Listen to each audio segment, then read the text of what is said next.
Hi, guys. Hey, welcome to the high school class. Some of you I just left from Latin. Chat a moment, let everybody get logged on. If you don't have it with you, I would like you to get up and go get your copy of the Divine Comedy, please. We are going to be reading through some of that together. It'd be very helpful if you had a copy. And we're actually going to spend most of our time talking about the Divine Comedy. First, while we wait for people to get in, we're not really talking about this specifically in this class, but the junior high kids today are talking about the plague. And um, I brought in something interesting. So the Divine Comedy that we're getting ready to read was written in the early 1300s. And some of you, I'm assuming you're all probably familiar with the plague, the Black Death.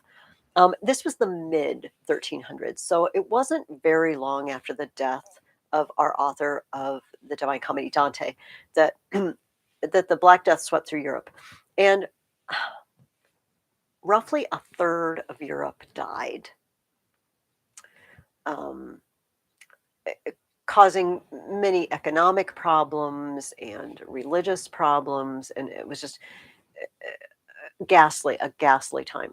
Um, they knew that it spread by being near plague victims.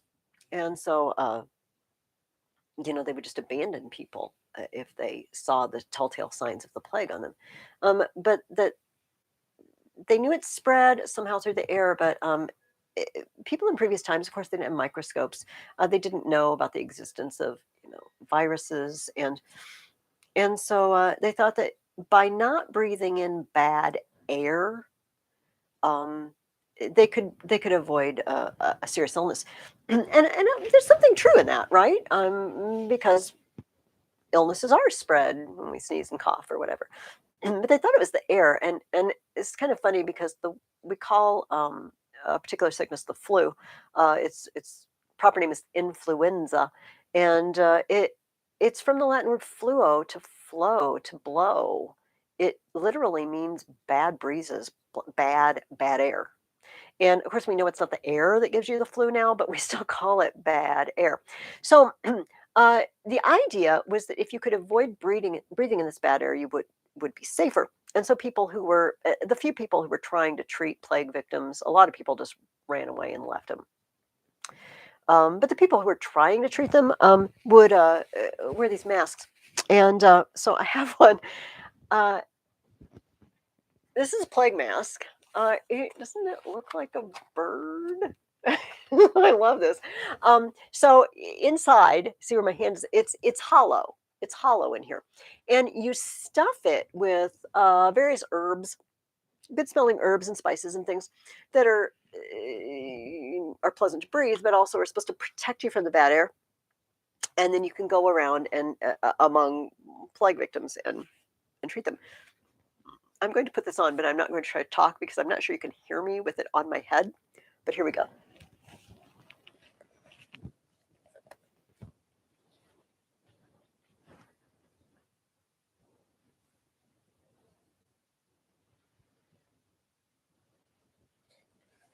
The plague mask.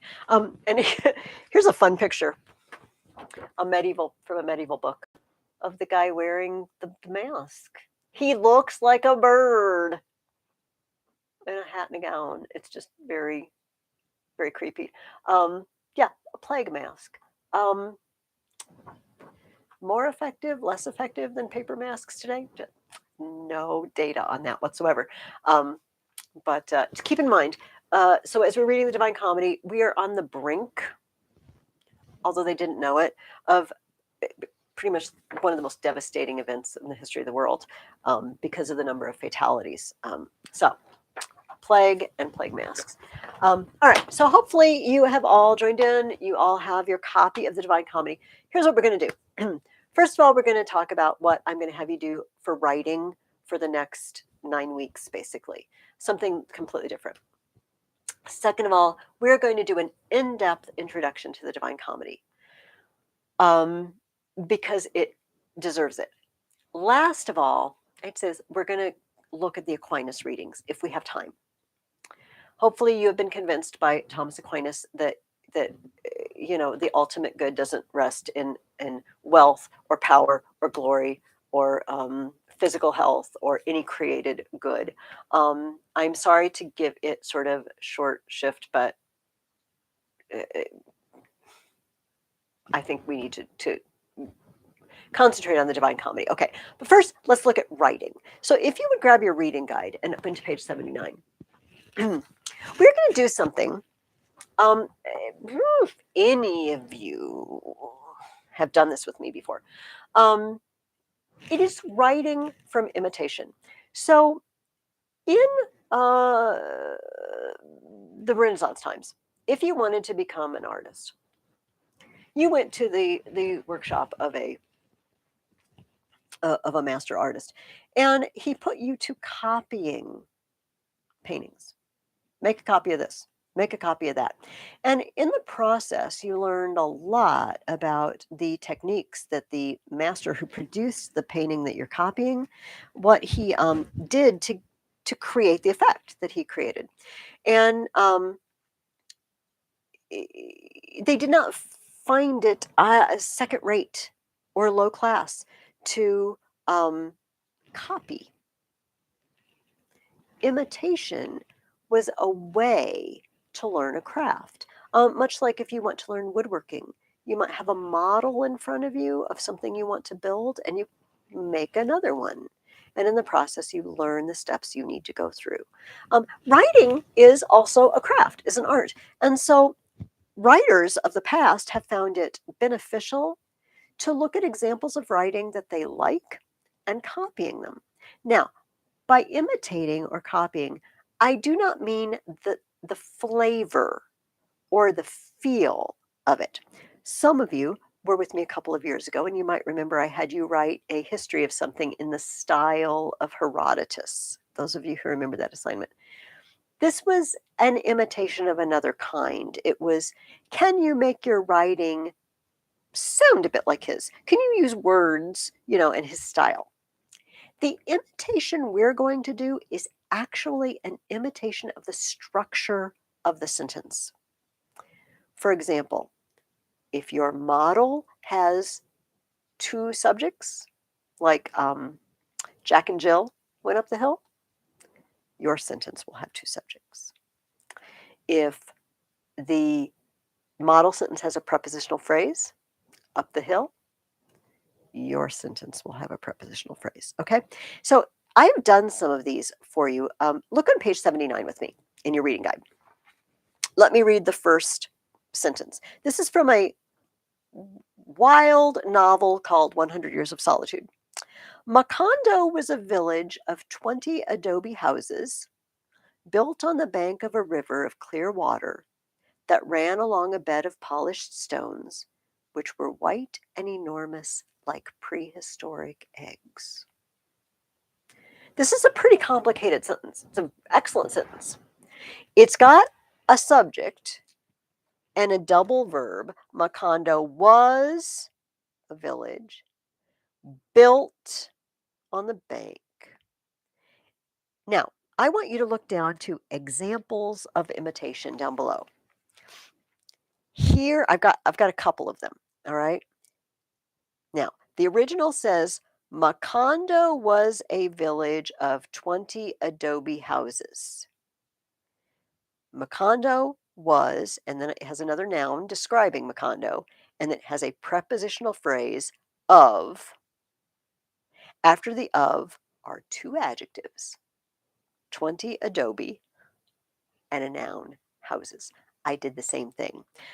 Moline was a city of 15 Whitey's ice creams. Kind of cheated there. Whitey's isn't really an adjective, but it's the same idea. Do you see how my sentence so far is the same as the original? A name of a place was, what is it? A city of, and then I described it. All right. The original now says, built on the bank of a river of clear water. Mine says, built on the bank of a river of muddy water. Mississippi is known for its muddiness. Now, notice something. Did I make up a new word for every word? No. Your imitation doesn't have to change every word. What we're copying is the form, all right? The nouns, verbs, adjectives, adverbs, prepositional phrases. We're placing them in exactly the same places as the original did. But we don't have to change every one of them. Of course, if we don't change any of them, we've written the same sentence again, right? So there's a balance. All right. The original sentence at the top of the page goes on, that ran along a bed of polished stones.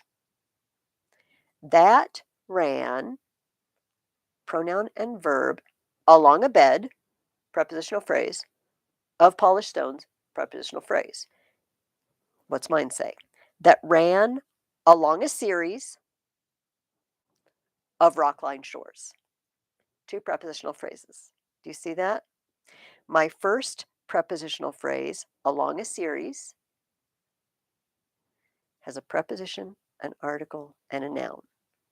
Along a bed, along a series. The second one has a preposition, an adjective, and a noun, just like the original. The original is of polished stones. Mine is of rock-lined shores. Back to the original. Which were white and enormous. Which were adjective and adjective. So mine is which were popular and busy. Then the original compares it to something in a prepositional phrase, like prehistoric eggs. So I have to do the same thing, like anthills. Busy like anthills. Do you see? All right, now look below. I did the same thing. You don't have to do it with a city. Here's my exact, and notice, this is exactly the same sentence structure. Darth Vader was a man of deep, abounding evil, rising from a desire, prepositional phrase, of ultimate power, another prepositional phrase, that coursed through the veins, prepositional phrase, of his body, prepositional phrase. Would have been better there if I'd said of his deformed or scarred body, because there was an adjective there in the original. Which was, adjective and adjective, force-filled and powerful, like a volcano. Those two sentences I wrote, they're exactly the same sentence, just with different subject matter and different words. And they're both exactly like the original sentence.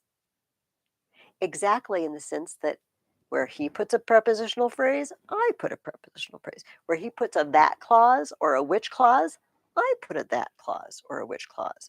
If he puts an adjective then a noun, I put an adjective and a noun. Do you see how this works?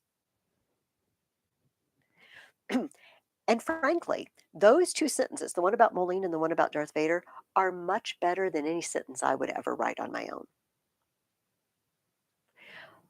But if I wrote enough of them like that, it would start to bleed over into my writing, and I would start writing sentences, beautiful sentences like that, without even knowing it.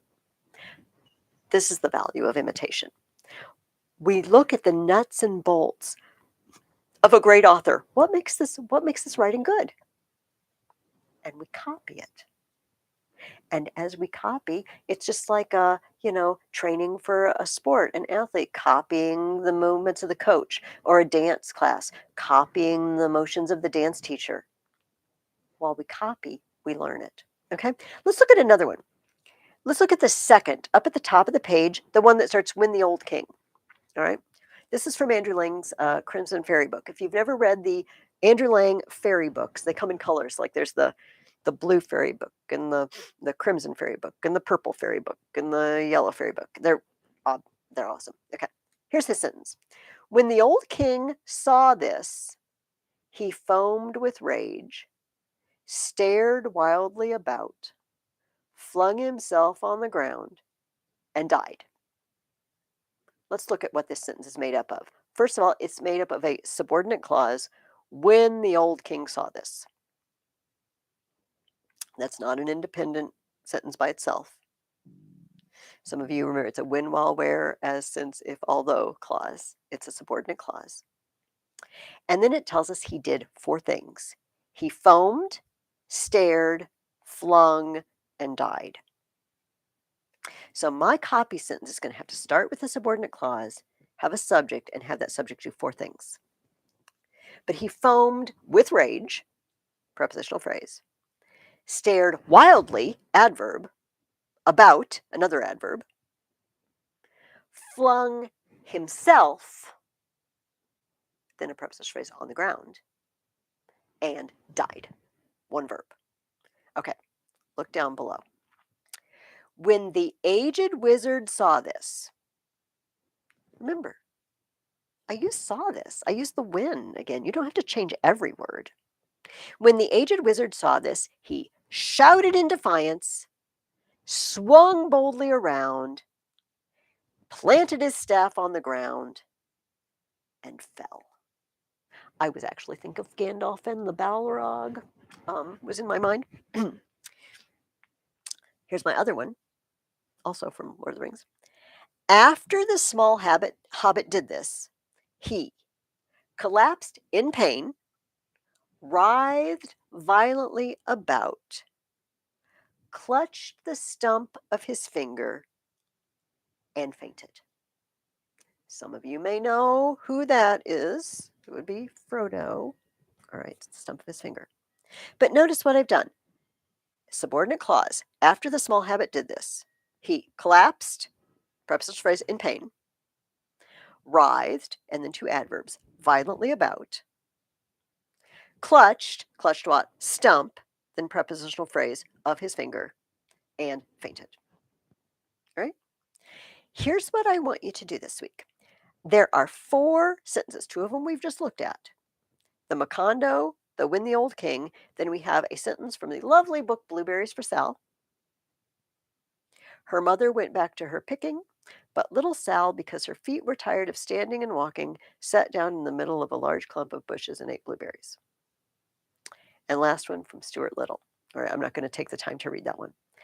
I want you to write one imitation of each of those, 4 of them. Okay? What I'm looking for is where he has a subordinate clause, or the author has one, you have one. Where there's a prepositional phrase in the middle, you have a prepositional phrase. Where there are 2 adjectives, you have 2 adjectives. Do you see? Just like I did.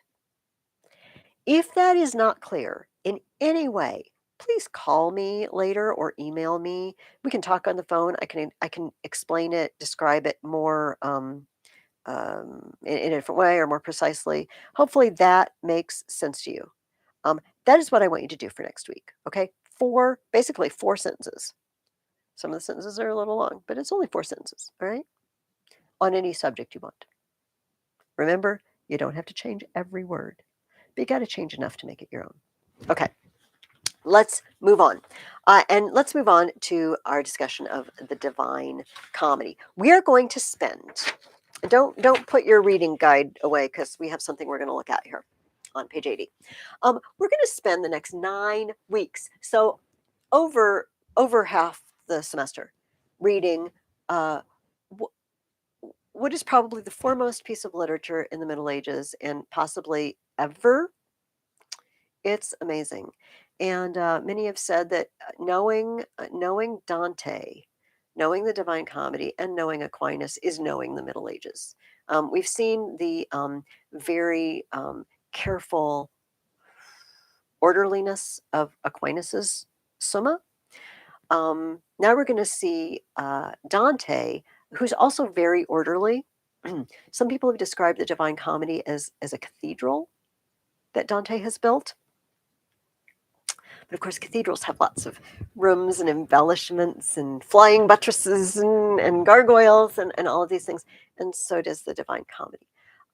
First, I need to tell you a little bit about Dante's Italy, where he lived. and then a little bit about his life. And it will help the comedy to make more sense to you. So Dante was born in the late 1200s in Italy, and the situation in Italy was it was not a country. There was not an Italy. There there were cities. And those of you who have talked about ancient Greece with me, it was very much like that. City states that were all independent. So Florence and Venice and Verona and Milan and I don't they're all separate. They're all their own sovereign countries, and they all hate each other, more or less. They're all fighting with each other all the time. And so life was not very pleasant in a lot of Italian cities because there was just wars constantly. And a movement, there were two kind of parties, all right?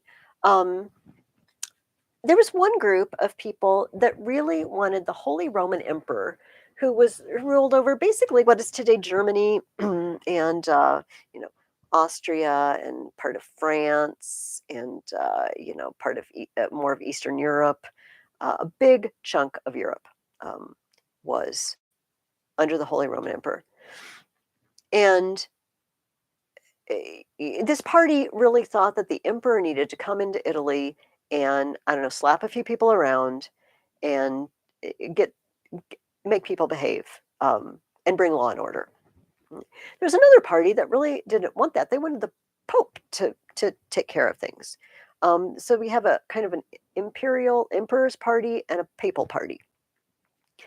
The one was called the Ghibellines, and it named after like one of the emperor's homes or something like that. And the other called the Guelphs, after a family, I think. I don't really remember. It's not even important that you know which one is which, okay? It's just important to know there are two parties, the Ghibellines and the Guelphs, and they're at each other's throats. And whenever one of them gets a hold of a city, they throw out all the members of the opposite party. Okay. Dante was a Guelph. And not too long before he was born, the Ghibellines were thrown out of Florence. Florence was the Italian city that was Dante's home. And and you would think that all would be happily ever, everybody would live happily ever after. Yay, we've gotten rid of the evil Ghibellines. No. The Guelphs then proceeded to divide into two parties, the black Guelphs and the white Guelphs. Apparently, this was because of some shenanigans and a botched marriage in a neighboring town. And so the whites called themselves whites because the lady was named Bianca or something, and that means white. And then so the opponents of them just decided to call themselves the blacks because that was the opposite of white. And so now they're fighting. And so Dante grew up with this, and he was a young man, and he went into politics, public service, and he was sent. And I honestly I don't remember if he was a black Guelph or a white Guelph. It's not important. He was sent with an embassy to the Pope to discuss various political matters. And while he was gone, his entire party got thrown out. And they sent out a notice of banishment to all of the party who had been thrown out, including Dante. And originally it was, you can come back here and get your stuff or whatever, or, if you come back, we're going to tax you, we're going to confiscate your stuff. And then they change it to, no, no, if you come back, we're going to kill you. Don't come back. And Dante couldn't go back. And he never went back. Eventually, they softened up and they let some of the exiles come back, not Dante. He never went home again. So that's the first important thing about Dante's life you need to know. Dante was very affected by this Gulf Ghibelline mess, and then the Black Gulfs and the White Gulf mess. And he lived much of his adult life in exile. His wife and his kids were still back in Florence. They sent him money, but he couldn't come home. So that's the first important episode of Dante's life. I've got a few pictures here. This is a picture. He is kind of funny looking. He's got kind of a funny hooked nose, and I know you're probably going to laugh at your homes, but try not to. Take this guy seriously. This is a portrait of Dante by the great artist Botticelli. This is our Dante. The weird getup is just what they wore in Florence. The hood and the cape thing, and he's got a laurel crown because he's a great poet. And this is his home of Florence. This is Florence today. This is the cathedral in Florence. Isn't it beautiful? Oh my goodness. He talks a little bit about the baptistry and the church in Florence in the Divine Comedy. Some of this dates from after his time, but some of it was there when he was there before he got exiled. I hope someday I get to go to Florence. The other thing that you need to know about Dante is an episode in his life when he was a boy that you might find a little silly or humorous, but he did not. And I want you to try to use your imagination with me when I talk about this. So he's a little kid. He's like 9 years old. And he gets invited to a party. Another Florentine nobleman's daughter is having a party. And he goes, just like, kids get invited to a birthday party, whatever. And this girl is there. And he looks at her. And I guess we will say he fell in love as much as a 9-year-old does, but that's not what it was. He was overwhelmed with a sense of her beauty, grace, elegance. It took his breath away. Her name was Beatrice. He didn't really see her again for a long time. They didn't run in the same circles most of the time, but he never forgot. And then one day he was standing on the road and Beatrice walked by with her friends. And Dante was smitten. And he says, if anyone had asked me what the answer to all the world's problems was in that moment, I would just say love. Here's an artist's rendition of that moment. Dante standing there, and Beatrice in the middle walking by with her ladies. And Dante's hand, oh, I'm smitten. He felt like Beatrice he came to feel, he didn't know this at first. Beatrice was like a beacon of God's beauty and mercy and love traveling through a human being. Much as we might see a beautiful landscape and we long for something beyond the landscape or a piece of music, even just a portion of a song, and it gives you goosebumps. It's that sort of thing. Some sort of beauty from beyond the created world has reached out to you through that thing. And the danger is always if we take that thing and make it an idol. But if we recognize that it's just God speaking through the thing, he uses these things. So Dante wrote a book called La Vita Nuova, The New Life. And he feels like a new life dated from his experience with Beatrice. And he wrote all these flowery poems about her. And then eventually he said, you know what? I have vowed not to write any more of that lady until I can write something worthy of her. She is worthy of far more than this little book I have started. So I'm going to be silent on the subject until I can do it justice.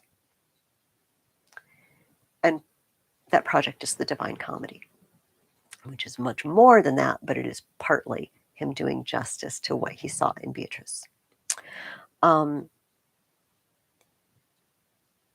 Dante wrote this poem, and it's very, very complicated. And we know that Dante meant it to be taken on multiple levels. Um, in other words, for example, when you read an Aesop's fable, um, you know, on one hand, I don't know, tortoise and the hare, it is a cute story, and if you read it to a very small child, they'll say, "Oh, what a cute story." But you don't have to be very much older to read it on another level. Oh, being overconfident and slacking off it makes you a loser in the end. All right. Now, I've told you a moral that's apart from the character of the tortoise or the character of the hare. I've read it on two levels. Oh, funny story about animals. Oh, also life lesson, right? For a long time, throughout the Middle Ages and in the early church, they had read the Bible. They'd known the Bible could be read on multiple levels. So, for example, the Exodus is a literal story about Israelites leaving Egypt, but it's also about maybe the human soul um, leaving the slavery to sin. All right. So before I go on with that, I want you to look at page 80 on your reading guide. Dante wrote a letter to a friend, this Can Grande della Scala, ruler of Verona. Dante actually lived with him for a good long time while he was in exile. Dante just basically spent the rest of his life living with people. He mentions this in the comedy too, and we'll talk about that. And Can Grande is one of the people he lived with, and he wrote this letter about the Divine Comedy. Here's what he said: "For me, uh, to be able to present what I am going to say, you must know that the sense of this work is not simple. Rather, it may be called polysemantic, that is, of many senses. The first sense is that which comes from the letter. He means the literal sense. The second is that which is signified by the letter. Okay, what does it mean? The first is called the literal, the second, allegorical or moral or anagogical. Which method of treatment, that it may be clearer, can be considered through these words. When Israel, this is the example I just gave, when Israel went out of Egypt, the house of Jacob from a barbarous people, Judea was made his sanctuary, Israel his dominion." Okay, the Psalms.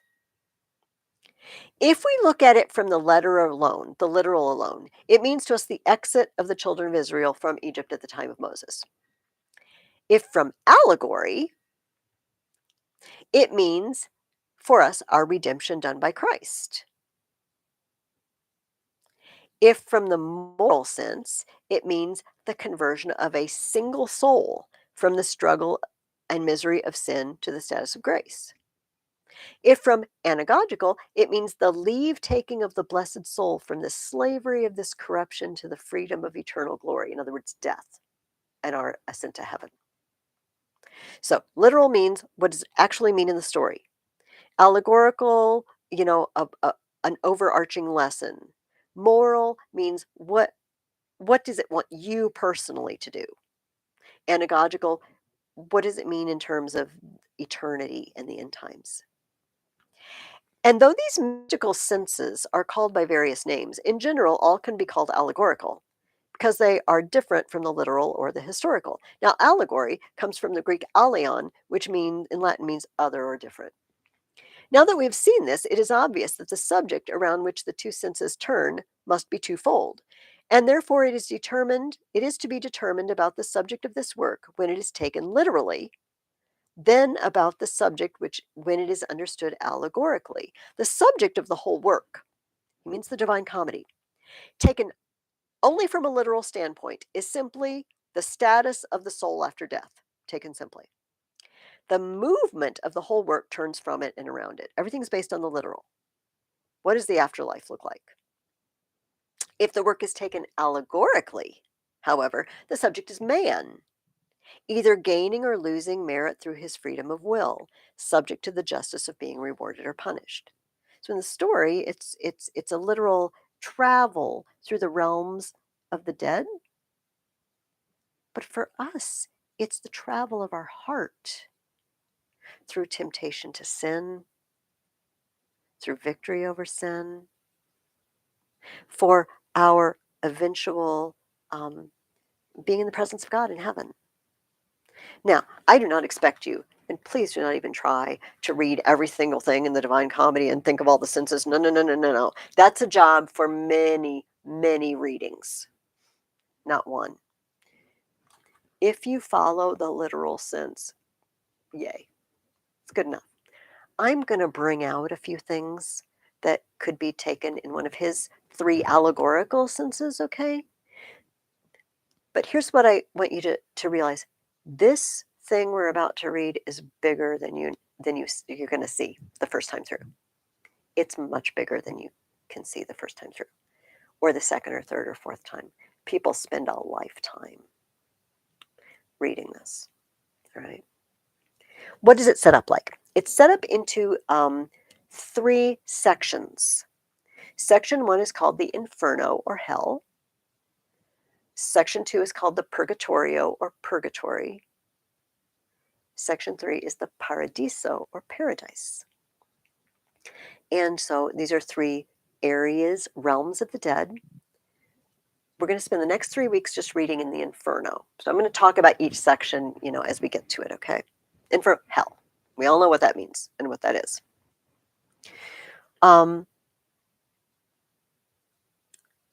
Okay, let me digress for just a moment. We'll come back to the structure and the basic plot. Dante lived in a time when almost everyone who wrote grand literature wrote in Latin. It was the scholarly language. Everybody who had any sort of decent education, any education at all, was fluent in Latin. And so if you wanted to reach the intelligentsia and the academics, you wrote in Latin. If you wanted to be taken seriously, you wrote in Latin. Dante started in Latin, but he scrubbed that idea and he wrote it in Italian. He wrote it in the Italian of his day. And some people said, Dante, what are you doing? What are you thinking? Don't you want to be taken seriously? They said, yes, but I want to be taken seriously by everybody, including the people who don't have that education and don't know the niceties of Latin poetry and can't read it. I'm going to write in the language of the common people.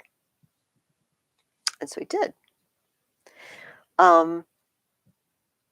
He also invented a rhyme scheme for himself. Our translation doesn't follow it exactly because it's very hard to do in English. But I'm just telling you this, to remember it all. I just want you to have some, reverence, respect for the man's art. Apparently in Italian, a lot of things rhyme. English is a little sparser on rhyming, but it's very easy to rhyme in Italian. And so he developed a rhyme scheme called terza rima. And terza rima works like this. Here, I've got my board. We have lines of poetry. Okay, so we have line 1, 2, 3, then we have, 4, 5, 6, and 7, 8, 9. And his stanzas are organized like this, and just groups of 3. Now, I'm going to write letters up here. That means lines with the same letter by them mean they rhyme with each other. Okay? So these 2 lines rhyme. And then he puts a different word here, but this line rhymes with this line and this line. And then he puts a different rhyme here, but this line rhymes with this line and this line. And then he puts another. And it's all interlocked in a chain. It's very cool. So let me read. I'm going to read Canto 1 here in a little while. But I actually have a translation that does terza rima in English. Okay, here. Let me look up just the first couple of lines. Okay, so you can see what I mean. All right, here we go. I'm going to point to the lines. Boy, it's hard for me to bounce. Wow, I am having difficulty. Okay. Can you see that? Yeah, you can see that. Okay. Midway this way of life we're bound upon. I woke to find myself in a dark wood where the right road was wholly lost and gone. We have upon and gone, and the middle line is in wood. Ay me, how hard to speak of it, that rude and rough and stubborn forest, the mere breath of memory stirs the old fear in the blood. All right. So we have wood, rude, blood. It's not exact. Again, it's hard in English. All right. It is so bitter, it goes nigh to death, rhyming with breath. Yet there I gained such good that to convey the tale all right, what else I found therewith? Breath, death, with. Okay, do you see how it's interlocked? This is how it works in Italian. Our translation rhymes the first and last line of each of those groups of three lines, those stanzas. But in the original, it's interlocked like that. Terza rima. Very, very cool. So he pioneered a new rhyme scheme. He wrote in, as we would say, the vernacular, meaning the language of the common people. And he wanted to show a vision of the afterlife, but keep this always in mind. Dante does not literally believe that hell is like what his poem describes. We know very little about hell. It's bad. There's punishment. I mean, where their worm does not die and the fire is not quenched. I mean, we just don't know. So he has license. He makes it. He lays out a structure to make a point. Okay, so don't ever be mistaken and think this is what Dante thinks the afterlife is like. He's not saying it's a poem. All right. And always remember, he's also not trying to only tell you a literal story. This is a journey through hell. This is a journey through the hell of sin. This is my heart's journey through sin and temptation. This is what sins look like when they are full grown. Okay? So don't be distracted and think, "Oh, Dante had some weird ideas about what hell was like." No, he didn't. He's writing a poem. Okay, so keep that in mind. So, what is hell like? It will help you to know what the structure is like. Help you to follow what's going on. Okay, where? How can I lose my marker in my own house? Oh, I put it over here. Oh my goodness. So, hell is a pit. I am not telling you hell. This is Dante's version in his poem, which is not supposed to be what he actually thinks it's like. Okay, I hope we got that. All right. So hell is like a funnel. All right. And it's round. All right. And each you guys know about my drawing abilities. Okay. So cut me some slack. It's made of circles that get smaller and smaller. All right. So if you were looking down from the top, this would be the outer rim. And then there's just a bunch of concentric circles when you look down into it. All right. Until there's this pit, this well in the center. Okay. Does that make sense? And so what Dante is going to do in the Inferno is he's going to be traveling down through the various layers of hell till he gets to the pit at the bottom. That's physically what's happening. Now, fortunately, our author in our edition of the Divine Comedy has given us some illustrations to help us follow what's going on. And if you grab your copy of the Divine Comedy on page 38, I believe you will find your first. there's this illustration of, you can see that they go through the gate of hell, and then it's got all the people and the groups of people that they encounter, and it sort of gives you a guide um, to the upper levels of hell. Um, so just remember, they're going down what would be sort of like a funnel in a pit, and the funnel has ledges, and each ledge involves the punishment of a particular sin.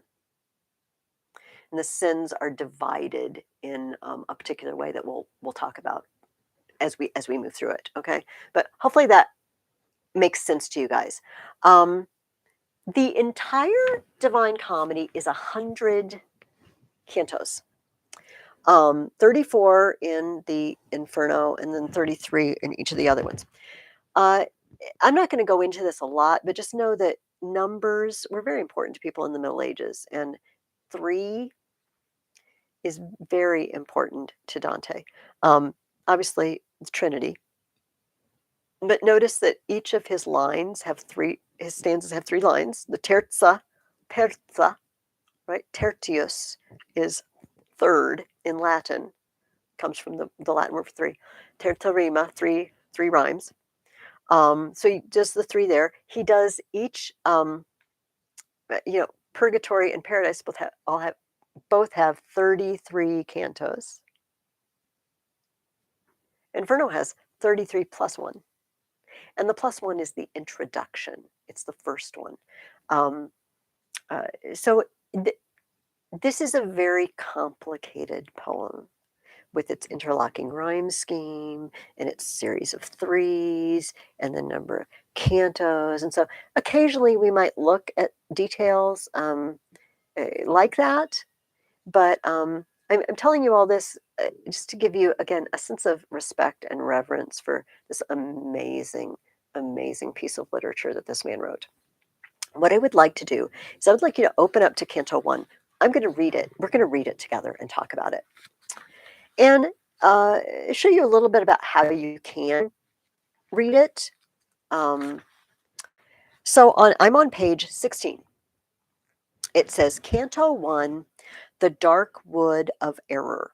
And do you see that there is a large section in italics? This is not Dante's writing. This is our translator. I'm sorry. He's written this for our help. The section in italics tells you what's going to happen. Read it. I usually say, you don't have to worry about the introductions, and it will help you so much if you read those. You want to do that, okay? Now, in addition, if you just keep your place there but flip back to page 21, you will see there are notes.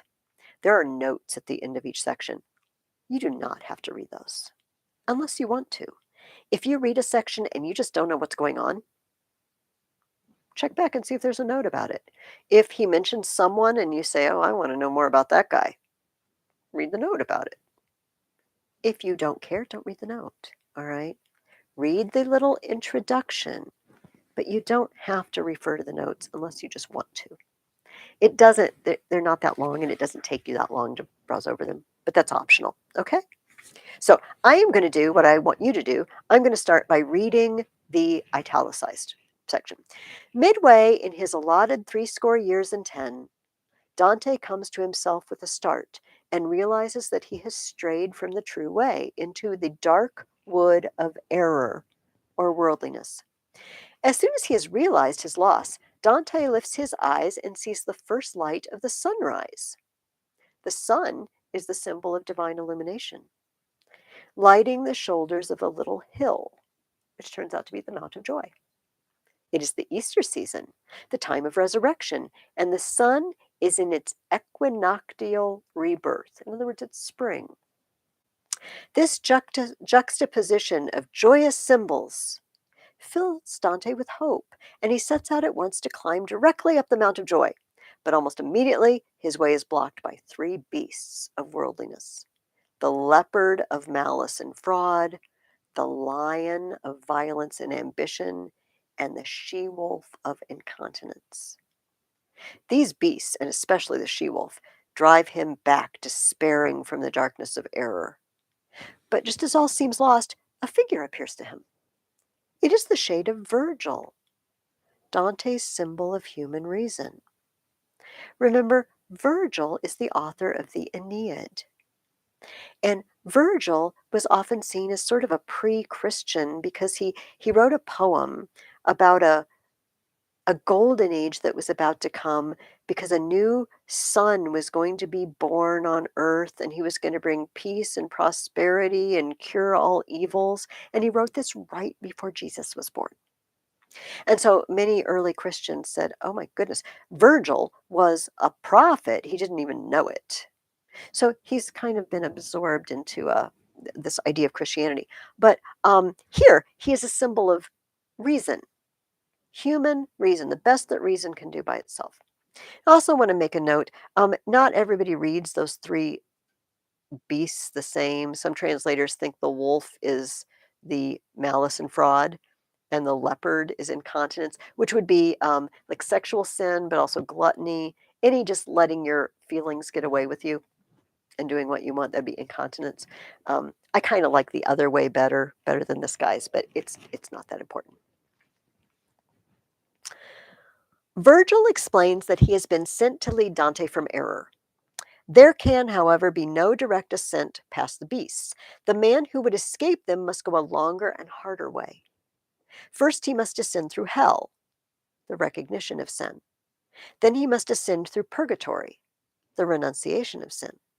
And only then may he reach the pinnacle of joy and come to the light of God. Virgil offers to guide Dante, but only as far as human reason can go. Another guide, Beatrice, the symbol of divine love, must take over for the final ascent. For human reason is self-limited. Dante submits himself joyously to Virgil's guidance, and they move off. All right? So this tells you what's going to happen in this canto. Dante's lost. He tries to climb this mountain, but these beasts chase him away. Virgil shows up and says, no, no, no, you can't go directly up the mountain. You got to go a longer way around. We're going to have to go through hell and then climb the mountain of purgatory, and then you can get to Paris. Then you can see God. And our translator here has told us what those mean. Going through hell means recognizing I am a sinner. Going through purgatory is renouncing the sin. Then I can approach God, right? We know that. We can't be forgiven of something we don't admit we need to be forgiven of. First, we have to recognize I sin. We have to recognize how nasty it is. Then we have to say, I turn away from my sin. And then we are fit to see God. It's not that God loves us more. It's we've become capable of beholding God. Till then we weren't. We were just drowning in our sin. That's what this poem is about, okay? So now I'm going to read to you Canto 1, all right? I'm going to stop periodically and discuss things, but midway in our life's journey, I went astray from the straight road and woke to find myself alone in a dark wood. How shall I say what wood that was? I never saw so drear, so rank, so arduous a wilderness. Its very memory gives a shape to fear. Death could scarce be more bitter than that place. But since it came to good, I will recount all that I found revealed there by God's grace. Okay? Midway in our life's journey, as our translator told us above, a lifetime is roughly 70 years. So when Dante was about 35 years old, midway through this life's journey, he discovered he's lost. In the poem, in the story, he's physically lost in a physical wood. Allegorically, he strayed from God. He strayed from what he once knew to be the truth. He strayed from that vision of God that he saw through Beatrice. He's wandered away and he doesn't know how to get it back. How I came to it, I cannot rightly say. So drugged and loose with sleep I had become when I first wandered there from the true way. But at the far end of that valley of evil, whose maze had sapped my very heart with fear, I found myself before a little hill and lifted up my eyes. Its shoulders glowed already with the sweet rays of that planet whose virtue leads men straight on every road. And the shining strengthened me against the fright whose agony had racked the lake of my heart through all the terrors of that piteous night. He sees the sun, the planet. For them, the sun was a planet whose virtue leads men straight on every road. The sun is sort of like the king of the sky, you know? God is the king of the universe. So it's very fitting that the sun can be a symbol of God. We talk about divine illumination, God shining his light in our hearts. The sun. He sees the sun shining on this hill. Just as a swimmer who with his last breath flounders ashore from perilous seas might turn to memorize the wide water of his death, so did I turn. My soul still fugitive from death's surviving image, to stare down that past that none had ever left alive. He's moving towards that light and that hill, and he looks back on that dark wood. He looks back where he's come from. And there I lay to rest from my heart's race till calm and breath returned to me. Then rose and pushed up that dead slope at such a pace, each footfall rose above the last. You know, when you climb a steep hill, sometimes you just the second foot just goes as high as the first because it's pretty steep. But he said, I'm so eager, each footfall falls above the last. And lo, almost at the beginning of the rise, I faced a spotted leopard, all trimmer and flow and gaudy pelt. And it would not pass, but stood, so blocking my every turn, that time and again I was on the verge of turning back to the wood.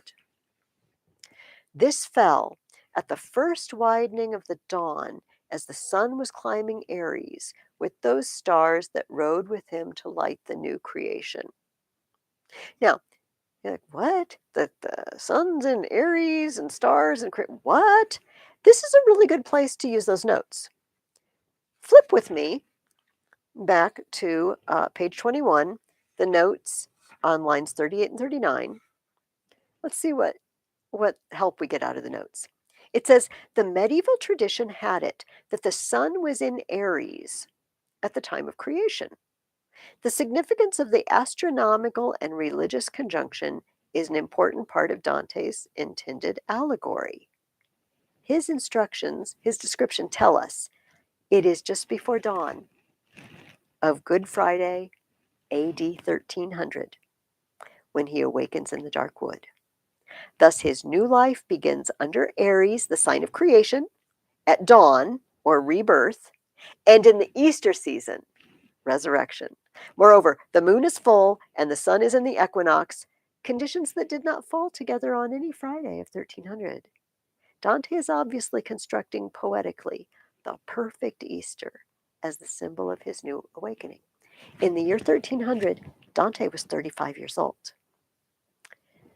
This poem is taking place in the year 1300, midway through this life's journey. He's writing, though, 10, 15 years later.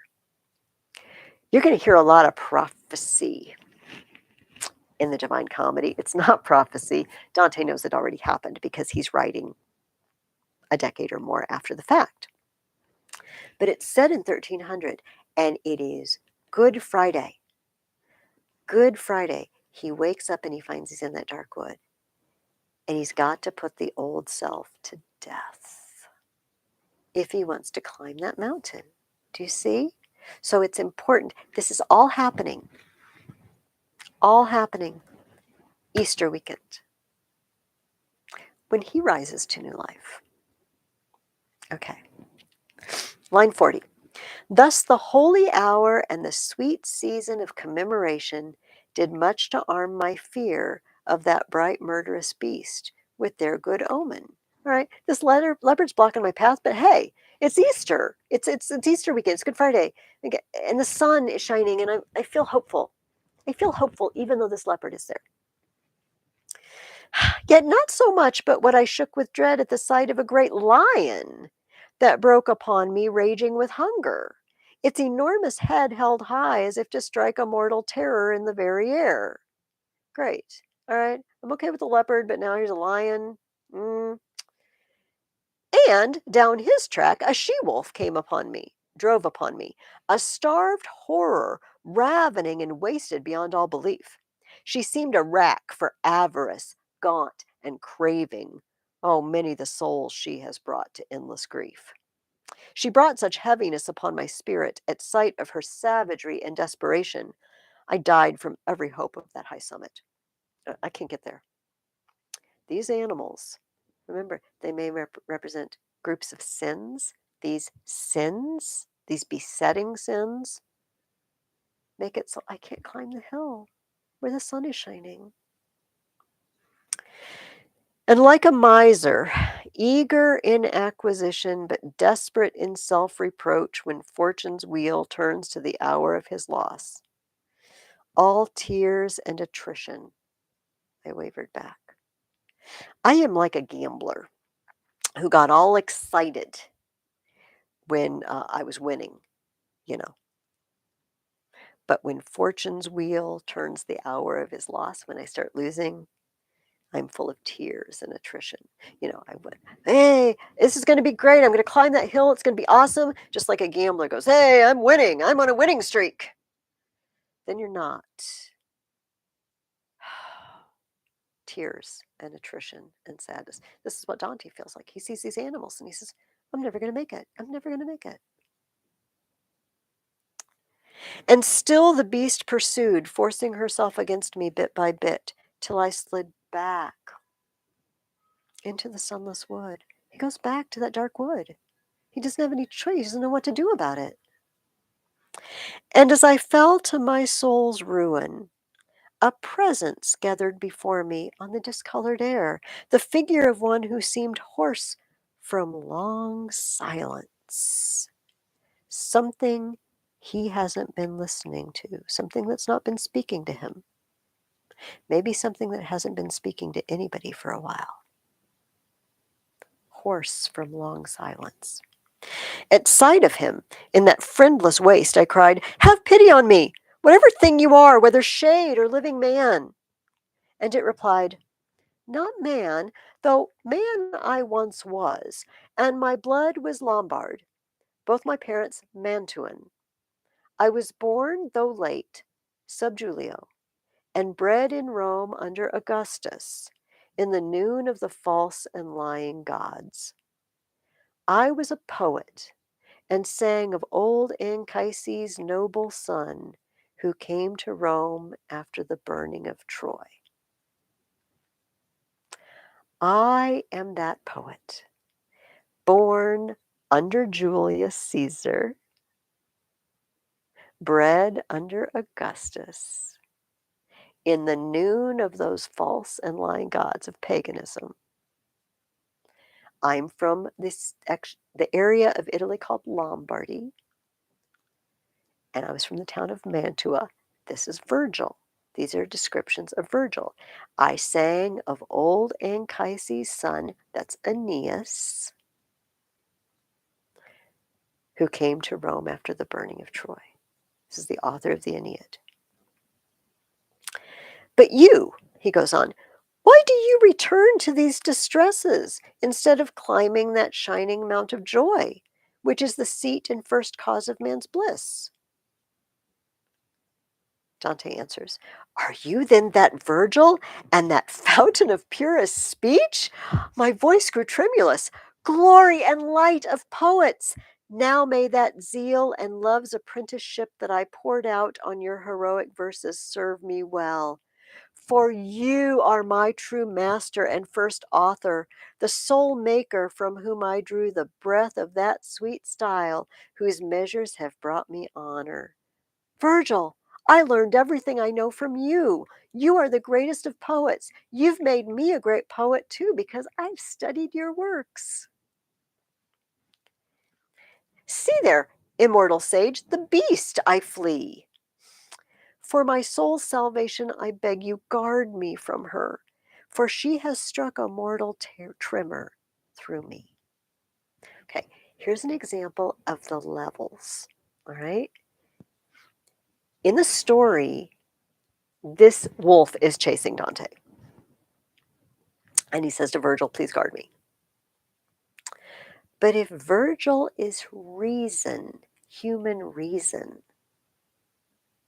then the lost soul, the soul lost in sin, is crying out for reason to help guard him against sin. That's the request the soul is making. Please, please, let me be rational about this. I know I want to do this. I keep sinning in this same way over and over, but yeah, let me be reasonable. Let me reason my way out of sin. Now, listen to what Virgil answers. And he replied, seeing my soul in tears, he must go by another way who would escape this wilderness. For that mad beast that fleers before you there suffers no man to pass. She tracks down all, kills all, and knows no glut, but feeding she grows hungrier than she was. She mates with any beast, and will mate with more before the greyhound comes to hunt her down. He will not feed on lands nor loot, but honor and love and wisdom will make straight his way. He will rise between Feltro and Feltro, and in him shall be the resurrection and new day of that sad Italy for which Nisus died, and Turnus, and Euryalus, and the maid Camilla. He shall hunt her through every nation of sick pride, till she is driven back forever to hell, whence envy first released her on the world. All right, that's very hard. The notes would help you a little bit. Let's go back to that stanza that starts with 88. And he replied, human reason or Virgil tells Dante, no, you can't get there from here. That Mount of Joy, that sunny mountain, you're going to have to go a different way because that beast tracks down everybody. Sin tracks down everybody. You can't just burst straight through and go straight up the mountain. You're going to have to go through another way. He says, that beast is going to keep tracking people down until the greyhound comes to hunt her down. Now, here's the thing. Nobody knows who the greyhound is. We don't know what Dante meant. People have guesses, like maybe it's an earthly ruler. He said between the Feltro and the Feltro, it's two areas of Italy. Does he think somebody's going to come from there? Did he have somebody in mind? We don't know. But whoever it is going to be an earthly person. What's that about? Does he think an earthly person's going to fight off sin? No, I hate to tell you, Dante also has another level that he writes on, and it is political. Dante firmly believed that Italy wasn't going to be right, despite the fact that he was a Guelph and not necessarily from the imperial party. He really believed a strong central leader, some sort of imperial government was important to bring peace and security and prosperity to Italy, instead of all these fighting cities. So sometimes in the comedy, he's also writing on a political, saving the state from ruin and distress and the equivalent of political hell, if you know what I mean. Civil war and strife and all that mess. It seems like he's popped up here. Virgil's kind of saying, no, you need another way to escape sin, but also the sins of Italy, of fighting and banishment and bloodshed, are not going to be escaped until this greyhound comes, till a political leader comes. If that's difficult for you to follow what I just said, don't worry about it, all right? Like I said, if you simply follow the literal meaning of what's going on, okay, great. So Virgil says, some guy's going to come kill the wolf. Great. Meanwhile, we have to take another route to get to that shiny mountain because those animals aren't going to get out of our way. Fine, that's enough to understand. All right, don't worry about it. But I'm going to, not in every canto, obviously I wouldn't have time, but I want to show you that there's a lot of depth of meaning to this. But don't worry if you don't see all the depths of meaning. It's fine. Okay, back we're on line 105. Therefore, for your own good, I think it well you follow me, and I will be your guide and lead you forth through an eternal place. Why don't you follow me for a while, Dante?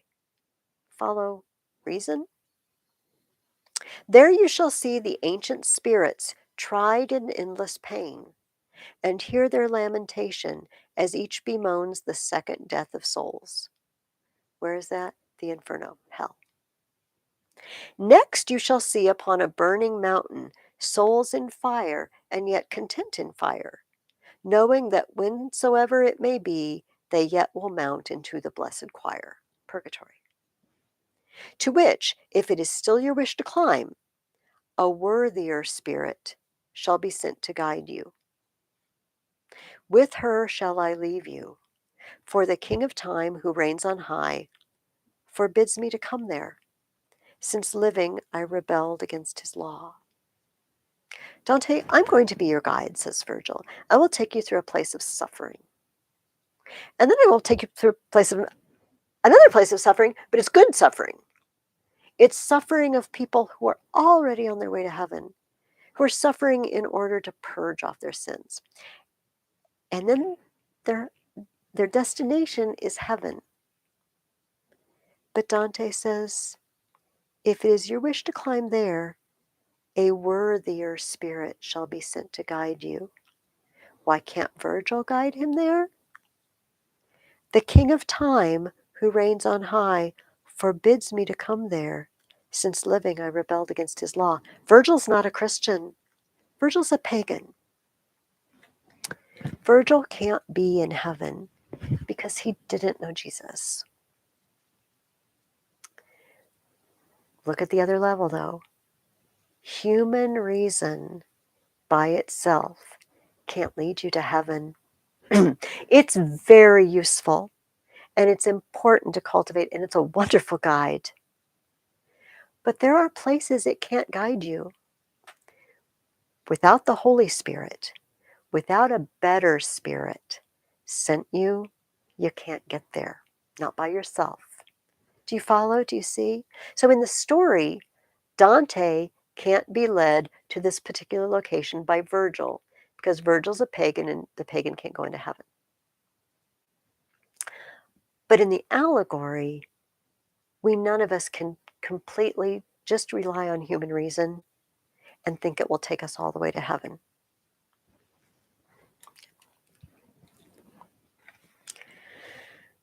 Okay. Who is this King of Time? Line 120. He rules the waters and the land and air, and there holds court, his city and his throne. Oh, blessed are they he chooses. And I to him, Dante answers back. Poet, by that God to you unknown, lead me this way.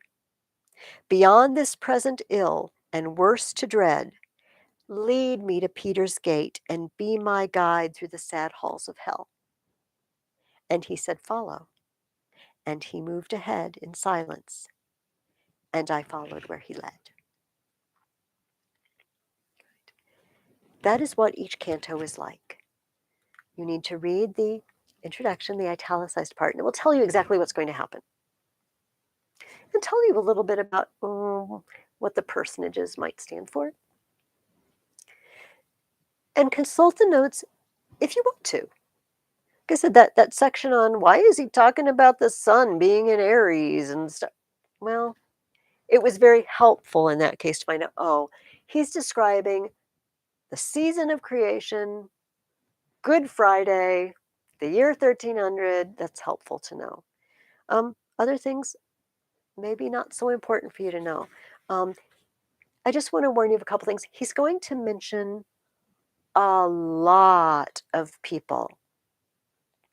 And it is not important you know who all those people are. He's going to mention a lot of people who live in Italy during his time. Obviously, he's walking through the realms of the dead, and so a lot of these people are going to be dead. So they will have died before 1300, but they're people he knew. Okay.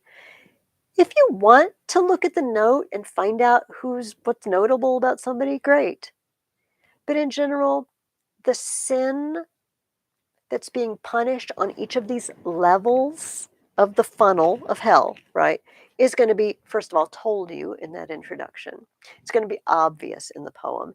And just knowing, okay, these apparently are people guilty of this sin. Some of them we're going to look at pretty closely. There's a couple we're going to look at pretty closely next week. Some of them we're not going to talk about at all. Some of them it's obvious. Okay, here are the people who, I don't know, were thieves. Great. What else do we need to say? Okay, this guy's a notorious thief. And that's enough for you to know.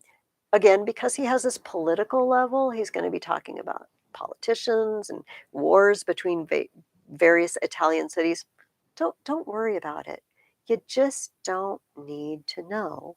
The notes are there if you're curious. Or if you just think, okay, I feel like knowing more about this person might help me understand this canto better. Well, great. Look at the note. If not, don't sweat it. Okay. For next week, I would like you to read cantos 1 through 12. We just read 1. You don't have to reread 1. So basically 2 through 12. I have written questions for you to answer. Here, let me grab my stuff. Make sure I mention everything I wanted to mention. We're going to try to go through the questions. I tried not to ask very many because I wanted to kind of dive into some of the people. I'm just seeing if there's anything I have forgotten. No, there's not. So if there are any questions when you start reading, uh, you can email me or call me. But I know I keep saying it, but I feel like I can't stress it enough. Please just do not worry if you all you know is, okay, he's going down the funnel of hell, and this is the level where the, I don't know, violent are punished. Great. They're poked down in a river of boiling blood. They are too. It's pretty gross. That's all you need to know. All right. And just here and there, I'll be your guide. Virgil is Dante's guide, and I'm no Virgil, but I will be your guide and point out a few things to you. And just the first time through the Divine Comedy, just kind of let the basic plot soak into you. And that's enough. All right. I also want you to write those 4 sentences that you're going to uh, imitate. If you don't know what I mean by that, if you look at my examples and you're just still not sure what I mean, also call me or email me about that, and I'll even do one with you. Okay. Um, uh, all right. So I see on the time we've got 12 minutes left or so. What I'd like to do is I don't want to leave Thomas Aquinas in the lurch completely. So if we could just go back a few pages in your reading guide. And I marked a few of the more notable sections of the Summa reading for over Christmas. By the way, I hope everybody had a lovely Christmas and New Year. Um, back when the weather was nice, before the apocalypse fell. But let's take a look at a few things that I starred. So the section I had you read over Christmas, and I feel like this is very fitting for Christmas reading, is there anything but God that satisfies us? Does happiness come from anywhere but God? Really, the Divine Comedy is all about this same question. Is there anything we can love more than God that will fulfill us? And Aquinas looks at the various things that are candidates, right? Is it the first one I'm in the reading guide, page 71? Is it wealth? And he says, I'm going to read a couple things. You don't have to go get your Summa book, but I'll read. It would seem that man's happiness consists of wealth, because it has the greatest hold on his affections. Um, his answer is on the contrary. Man's good consists in retaining happiness rather than spreading it. When you're happy, you want to keep the happiness. But money only makes you happy when you share it, right? To give is better than to receive. Hoarding money doesn't make anybody happy, but spending money on other people makes you happy and it also makes other people happy and it makes people think well of you. So if happiness is something you want to keep, I want to keep my happiness, but I don't want to keep my wealth. That won't make me happy. Then wealth can't be happiness. They can't be equal. And he says there are two kinds of wealth. I asked you to notice this. I want to mention this because Dante talks a lot about this in the Divine Comedy. Aquinas says there is natural wealth and artificial wealth. He says wealth is twofold. Natural wealth is that which serves man as a remedy for his natural wants, such as food, drink, clothing, dwellings, and such like. Natural wealth is the stuff, the physical stuff we have that makes us happy and secures our well-being. A warm house. That is really important on a day like today. Food, beverages, clothing. In today's day and age, transportation. Is natural wealth. Artificial wealth is that which is not a direct help to nature as money, but is invented by the art of man for the convenience of exchange and as an exchange for things sellable. All right. So some wealth is money. You know, you can't eat money. Remember King Midas and the golden touch? Right? You can't eat money.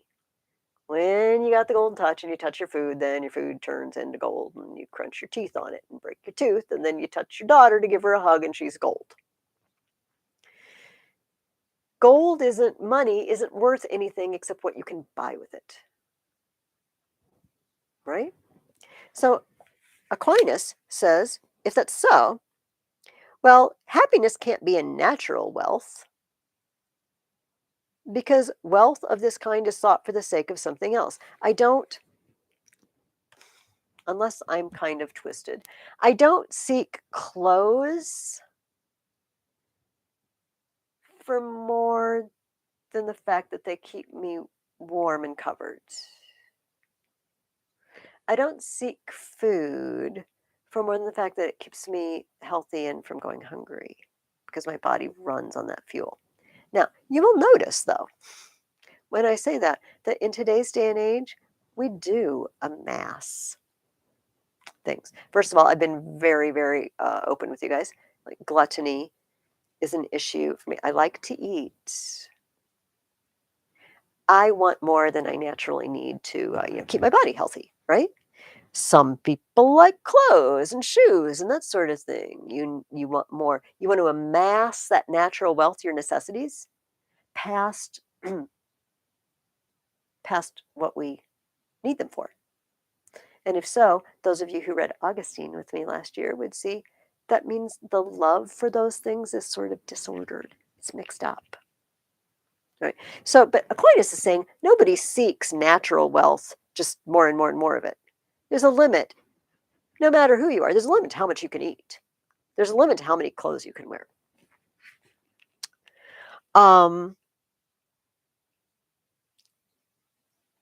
As to artificial wealth, it is not sought save for the sake of natural wealth. No sane person seeks more and more money beyond what you could ever spend it on. Again, do people do that in this day and age? Absolutely. We are disordered. We are disordered in our loves. All right. So this is an example of how he goes through each of these. I see we only have about 5 minutes left. So what I want to do is just cut right to the last one. Sum it up on page 77. Does any created good, wealth, power, fame, glory, physical health, Does any created good, even the soul, equal man's happiness? And let me find it.